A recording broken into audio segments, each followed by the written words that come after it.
Shinji Mikami, the man what made the Resident Evils, is back with a brand new horror game called The Evil Within that is being touted as a return to form for the survival horror genre, a genre that has long since dissipated to make way for a much more action-oriented focus. Did the grandfather of horror games succeed in rebooting a long-forgotten video game concept? Nope.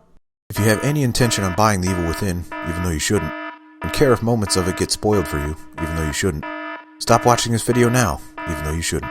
I'm going to go into some pretty heavy detail on all aspects of the game from beginning to end. In The Evil Within, you are Detective Sebastian Castellanos, sent to a mental hospital to investigate a grisly mass murder. Once you get there, you're knocked unconscious and taken captive by a hooded man that looks all sorts of messed up. You then wake up in Silent Hill, and then it's a fight for survival or something as you try to escape, I guess.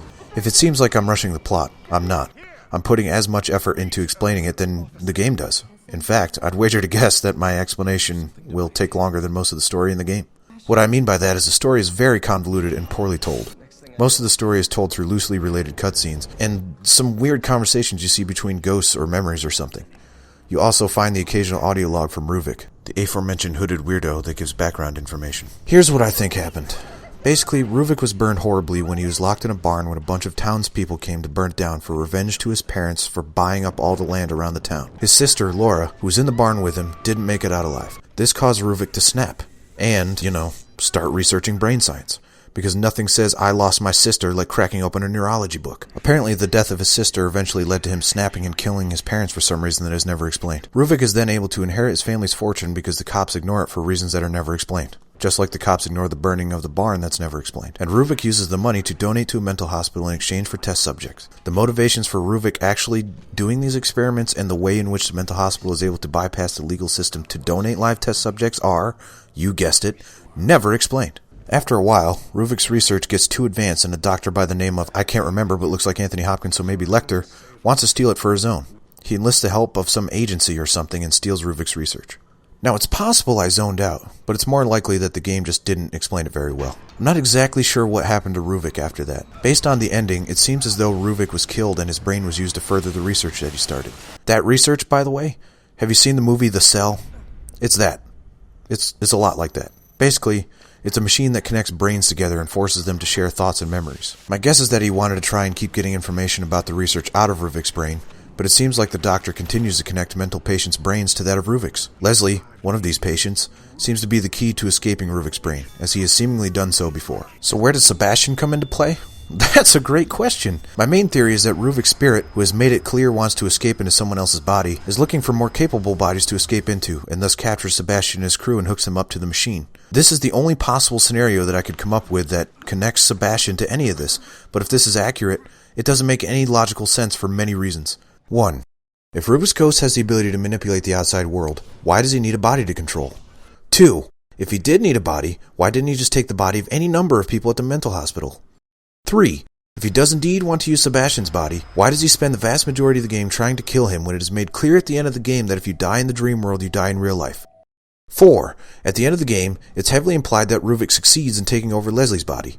Why wasn't he able to take over Leslie's body before, and what did Leslie do to resist it? These are just examples of the liberties in logic that the main plot takes. But there are also plenty of unanswered questions to issues that are brought up throughout the game, such as 1.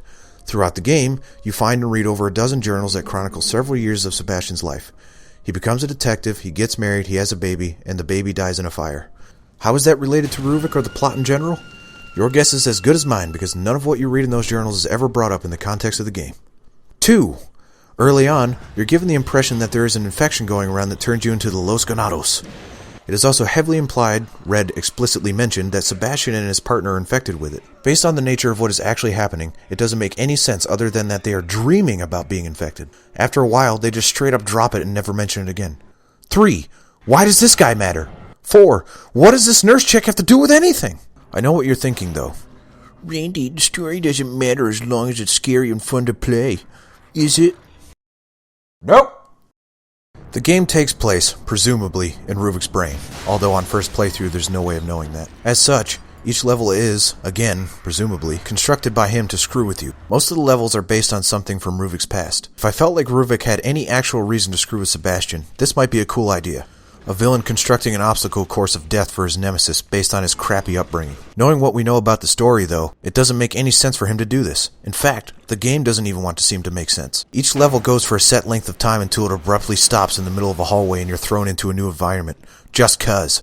There's no rhyme or reason for it, and the transitions are way too jarring and it screws up the pacing. 1 minute you're in a dark and dingy cave level, and the next the game decides you're done with that and throws you outside of a mansion. This happens repeatedly, and it loses what little effect it had after the second or third time it happens. I will say that I enjoyed the varied environments, though, and the game as a whole is actually a real pleasure to look at. Other than the character models, the game looks fantastic, and has some really striking scenes and some well-designed architecture. The visuals almost give you enough atmosphere that the game might be tense or scary, but the pacing just ruins it. It's not like the game isn't trying to be scary either. There are plenty of meaningless jump scares, but the game just doesn't let off the ADHD enough for you to let your guard down. How are you supposed to be scared when the whole time you're worried that any second it's going to be on? The few times it does try to slow down, it's ruined by Ruvik periodically showing up, defying the laws of logic, and insta-killing you. It's not that he's hard to avoid or anything, it's more that he's just annoying when he shows up rather than scary or intimidating. And one slightly wrong move and boom! Dead. And get used to that, folks. I hear you like insta-deaths? Well, the evil within has them in droves. Oh, a boss fight. I wonder what this does. I'll just try to dead! Okay, took care of that. Now if I just dead! They wouldn't put another dead! But I did! It isn't dead! You dead! Dead! Take the annoyance factor out of this for a second. How can you possibly be afraid for your life and develop any sort of tension when death is an inevitability? It's everywhere! How are you supposed to care about fighting the regular enemies during the moment-to-moment gameplay when you could just take one wrong step and instantly die? It's not like the moment-to-moment gameplay is any good, mind you. The marketing claims that this game is survival horror, right? That gives certain implications about what the game is, right? And on paper, the game has everything a survival horror game needs. Limited ammunition? Check. Slow, relatively vulnerable protagonist? Check. Enemies that require multiple rounds to kill? Check. That's where the comparisons end, however. The game's scenarios have a much more action-oriented design, encouraging combat over stealth or evasion. There are countless areas that are essentially combat arenas that require fighting. But you know what? Resident Evil 4 and 5 are great games.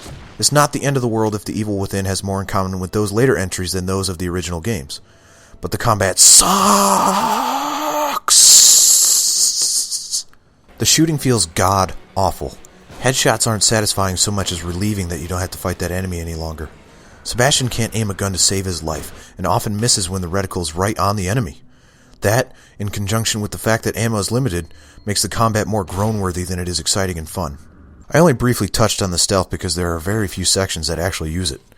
When the game does use it, it is often very clunky and done in horribly designed levels for it. When it clicks, though, it's actually pretty well done. That is due mostly to the incredible sound design, which is present throughout the game. My favorite gameplay section by far is this scene where you're walking through aisles of mannequins. Yeah, mannequins are an overplayed horror trope. But the way the lights cast shadows on both the mannequins and the enemies makes it difficult to determine which is which. On top of that, the tension is actually high because you can hear the enemies shuffling around and groaning, and there's a little bit of ambient sound and music playing. It's really well done. So what happened? For every good moment of gameplay like that, there's a crappy trial and error segment straight out of the mid-90s, which, by the way, lead to insta-deaths. Don't get me started on the puzzles or turret sequences. Yes, turret sequences. Actually, you know what? Let me get started on the turret sequences. Check this sequence out that happens near the end of the game. Just freaking look at it.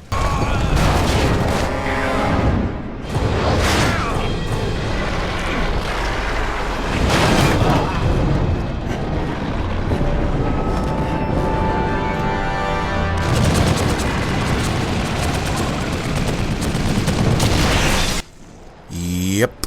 Evil Within has violent transition to the next part of the review. This game insults my intelligence, and it pisses me off. I'm a big proponent of the suspension of disbelief, but this game just goes way too freaking far. Since Ruvik is afraid of fire, because, you know, da burning, all of the enemies are weak to fire. Fine. Great. Each enemy you knock down, you have the option to burn with a match to make sure they don't get back up. I'll ignore the annoying fact that there are dead bodies lying all over the place, and sometimes they're enemies, and sometimes they're not. Matches are limited, so it makes sense to try and find other means in which to burn your enemies, right? Well, except for a one-use torch that is dropped by enemies, there aren't any. Even though there's often humongous sources of flame all over the place, you can't use them. You can't light a stick with it or anything. You have to use matches. You can't even use the lantern that you use for light. I guess that's fine because otherwise— No! That's stupid! stupid. He uses it at the end of the game. Why can't I use it the whole time? Screw you! If a 2-year-old can walk up and see through your logic, you have a problem. And there are plenty of examples of this too. Early on, there's a wooden door locked by a metal padlock. Ignore the fact that it tells you exactly the oddly specific item that you need, which is a chainsaw. Once you get the chainsaw, instead of using it as a weapon against the enemies that are clearly vulnerable to it, or even using the chainsaw on the wooden door around the lock to open it, you use the chainsaw on the metal padlock, forcing it to instantly break. Are you kidding me? The door is made of wood. Cut around the freaking thing and keep using the chainsaw. Then there's a scene where your partner drops his glasses after being tackled by a boss monster. Instead of telling you instantly that he dropped his glasses, he waits until you proceed to safety after going a few rounds with the boss monster, and then tells you that you need to go back for his glasses. At that point, I'd say screw you and keep moving on. Things that might make this scene better would be if he at least attempted to get his glasses back immediately and failed, or if his glasses were a point of contention brought up early in the story, indicating that it is imperative to the character's survival. None of these things happen, and it sucks. I know it seems a bit nitpicky, but when you're trying to get me to be engrossed in your immersive, scary, atmospheric, story-driven world, this stuff matters. Gaps in logic like that just take me right out of the experience and remind me that I'm witnessing fiction, because stuff like that just wouldn't happen in real life. But let's be honest, it's not that I have to nitpick to recommend not buying The Evil Within. This game feels like the equivalent of a crappy haunted house at a pumpkin farm. A few good moments, but it's hard to not notice what's clearly going on behind the curtain. Fuck.